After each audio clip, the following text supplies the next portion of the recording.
കണ്ടില്ലേ അടുത്തി പെറ്റ പിള്ളേർക്ക് പോലും എന്നെ വേണ്ട. കെട്ടിയവനാണെങ്കിൽ പിന്നെ പണ്ടേ വേണ്ട. എടി വേണ്ട വേണ്ട നീ മാത്രമല്ലേ ഇങ്ങനെ പറയുന്നുള്ളൂ? അവരാരെങ്കിലും നിന്നോട് പറയുന്നോ നിന്നെ വേണ്ടെന്നോ? എന്നിട്ടാണ് അവരിപ്പോ ഹോസ്റ്റലിൽ പോകണമെന്നൊക്കെ പറഞ്ഞിരിക്കണത്. എടി അവർ പറയുന്നതാണോ കുറ്റം?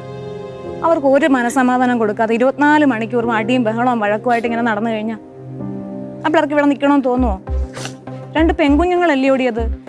നിങ്ങളുടെ ആ താങ്ങും നല്ല വേണ്ട സമയത്ത് നിങ്ങൾ ഇങ്ങനെ അടിയും കൂടി നടന്നു കഴിഞ്ഞാൽ വഴിതെറ്റി പല തെറ്റിലോട്ടും ചെന്ന് ചാടുന്ന സമയമാണ് കേട്ടോ. ഈ സ്നേഹം കിട്ടാതെ വളരുന്ന പിള്ളേരാണ് വല്ലവന്മാരും കള്ള സ്നേഹം കണ്ണടിക്കുമ്പോൾ അതിൻ്റെ പിറകെ പോയി വല്ല വലയിലും വീഴുന്നു. എന്നിട്ട് നിങ്ങളുടെ കെയറും സപ്പോർട്ടും ഒക്കെ വേണ്ട സമയമാണ് ഇത്.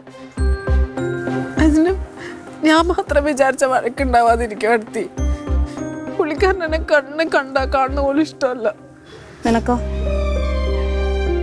ഇവിടെ നിങ്ങൾ ആ കുഞ്ഞുങ്ങളെ കുറിച്ചൊന്ന് ആലോചിച്ചിട്ടെങ്കിലും ഉണ്ടോ?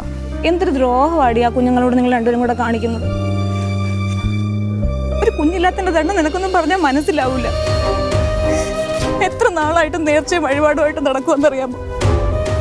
ഒരു കുഞ്ഞിക്കാലുള്ള ഭാഗ്യം ഇതുവരെ ദൈവം തന്നിട്ടില്ല.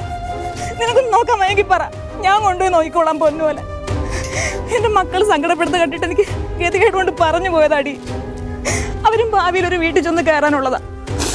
നിന്റെയൊക്കെ ഈ വഴക്ക് കണ്ടിട്ടാണ് അത് വളരുന്നെങ്കിൽ അവരുടെയൊക്കെ കുടുംബ ജീവിതം എന്താവും നീ ആലോചിച്ചിട്ടുണ്ടോ?